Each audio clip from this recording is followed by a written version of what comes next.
Okay, part 3. How to set up your MT4 or MT5. So, dito muna tayo sa file. Ayan. File, new chart, ayan. So, halimbawa, ayan, gusto natin yan, USD, yan. Parang, ganun din kanina sa Control M. Control M. Control M, ayan. So, dito, chart window, yun.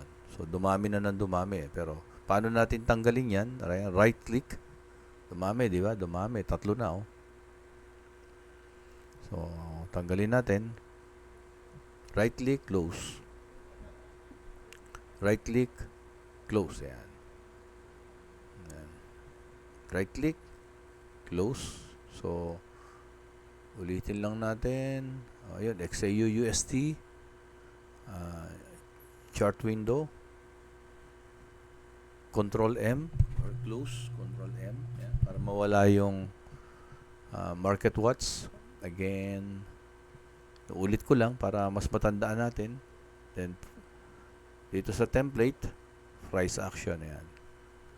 Sa view naman, ayan, may mga toolbars. Ayan, standard, line studies, time frames. Ano yung mga yan? Ito yan. Ito yung mga nasa taas na yan. So, try natin na, ayan, standard. Ayan, di ba? Ayun, nawala. Balik natin. So, standard.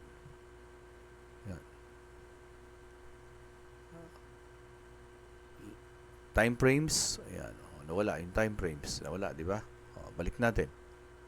So, laruin nyo lang para makabisado nyo. Then, insert naman, ayan, yung mga indicators, object, expert. Medyo sa ngayon, hindi na masyadong gumagamit ng indicators, pero nandito yung mga nadidinig nyo na, ayan, moving average, ayan, yung mga oscillators, katulad ng stochastic, yan, dati kong ginagamit yan. And then yung RSI, yung Relative Strength Index. Then volumes, ayan. Dito rin yata yung MACD. Saan na ba yun? MACD.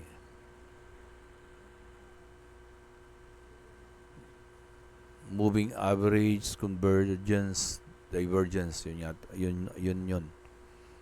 Then custom, ayan. Tayo, medyo gagamit tayo dito ng zigzag. Ayan. Andun yung zigzag sa dulo. Ayan. Pero pagkabisado nyo na, kahit di nyo na gamitin, okay naman. And then, chart. Ayan, chart. Itong chart, pag pinindot nyo rito, parang ito rin yung sa gitna, right click. Ayan, properties. Ayan. Kung gusto nyo bago-baguhin yung background nyo, ayan, nasa inyo. Ayan. Gusto nyo, ayaw nyo ng black, ayun. Ayan. Kaya ayaw nyo ng, anong gusto nyo, kung anong makon sa mata natin. Ayan. Pwede kayong mamili dyan. So, ako sanay na ako sa black eh. Then, tools. Ayan. New order, ayun. Parehas lang yan, yung new order dito. Mga shortcut ito bale. Window, ayun, kung paano, halimbawa, may dalawa ka dyan, ayan. Tiles, ayun. Then, close. Ayan. Maximize. Ayan.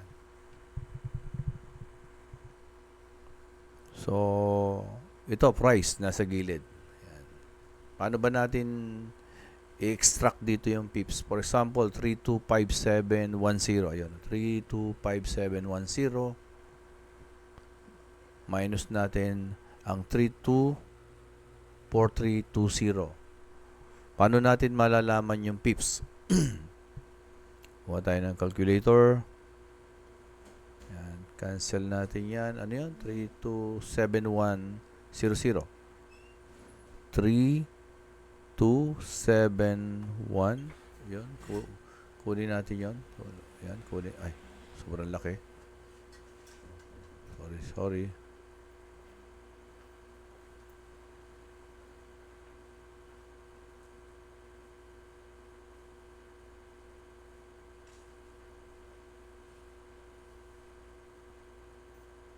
Yan, 327100. At saka 325710. Yan. So, 327100 tsaka minus 325710. 325710. Pero sa pagkuha ng pips, hindi ganyan. Close. Cancel muna natin yan. Sa pagkuha ng pips, ang gagawin natin, di-disregard natin yung mga nasa dulo, yung 0. Ayan, 2 0 yan. Kung 1 yan, di-disregard mo. Pero ngayon, 2 0. So, ang mangyayari, 32710. 32710 dapat. Pero hindi. Tatanggalin natin yung huling 0. Ayan. Minus 3257. 3257 10 dito. 10. Pero hindi. Tatanggalin natin yung 0. Bakit? Saka nyo naintindihin. Basta importante yun yung pag-compute ng pips ngayon para magka-idea lang kayo paano kinukompute yung pips. Yan. So, 139 yung pips. So, ngayon, kunin natin yung crosshair. Ayan yung crosshair. Yan yung gamit ng crosshair. Kunin natin yan. Magmula dun sa 325710, tapat nyo lang, approximately, tapos i-drag nyo papunta dun sa price sa taas. Makikita nyo yung, ayun, yung 1.5, ayan, makikita nyo halos 143 pips, sabi niya. Kasi, hindi naman natin maisakto yung line, pero kung titingnan nyo is 1389. 1389 points. Ayan, 1389, 1346 points. Tanggalin nyo yung 6. Kaya 134. Or, kumbawa, dinalaw ko, 1476. Tanggalin nyo 6. 147 lang siya. So, kung ibabalik ko yung calculator, ayun siya. 139. So, yun yung pips. Ayan. So, ibig sabihin, ang pagitan nun is 139. Ayan. 139 pips. Ayan. Pips. O, let's say nag-trade tayo. Yung history, ayun, 0.01, sabi. 0.01 ang volume o lot size. Ito rin yung lot size. Lot size. Ingat. Sa mga baguhan, keep your lot size small or 0.01. Yan. So, ang ibig sabihin yan is $0.1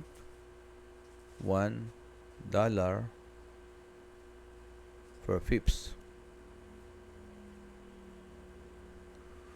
So, kung nanalo siya 2.3, halimbawa 2.3, yan, 2.3. Nanalo siya 2.3. So, pero yung kanina, itong dalawa na to, 139 pips.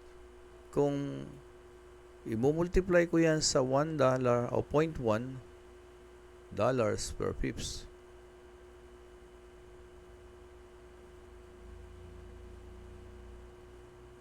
diba?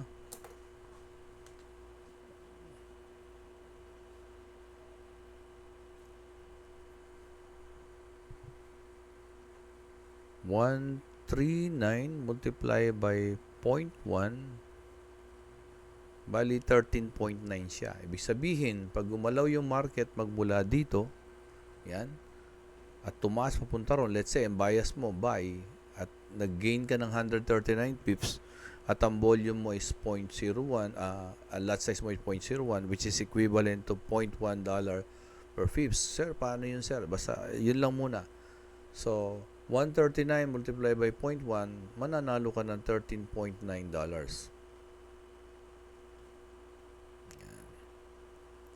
Kaya ito ngayon, kung 2.3 ito, 2.3, iburahin natin yan para hindi masyado magulo.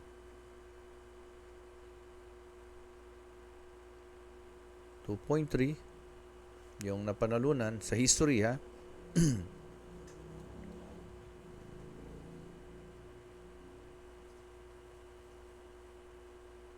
Nanalo ng Nanalo ng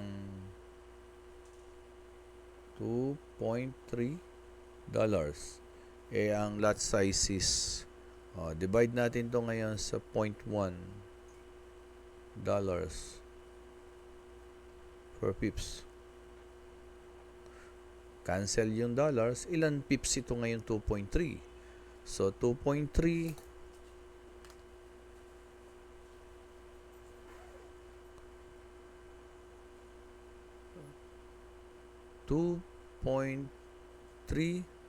divided by 0.1, 23 pips. Ibig sabihin, gumalaw yung price ng 23 pips at yung lot size mo is 0.01, which is equivalent to $0.1 per pips. 23 multiply by 0.1, nanalo siya ng 2.30 dollars. Maliit kasi nga ang lot size mo is 0.1. Bakit maliit? Kasi nga nagpa-practice pa lang tayo. The moment na lakihan nyo yan, mawa-wipe out ka agad yung inyong account, lalo na kung hindi pa kayo maalam. So, keep your lot size small. Mag-trade ng malot ang lot size. Pagka nagkaroon kayo ng mga win, aralin nyo bakit kayo nanalo. Pag natalo kayo, aralin nyo rin bakit kayo natalo. Pag natalo kayo, huwag nyong iiwanan yung inyong chart nang hindi nyo naintindihan bakit kayo natalo.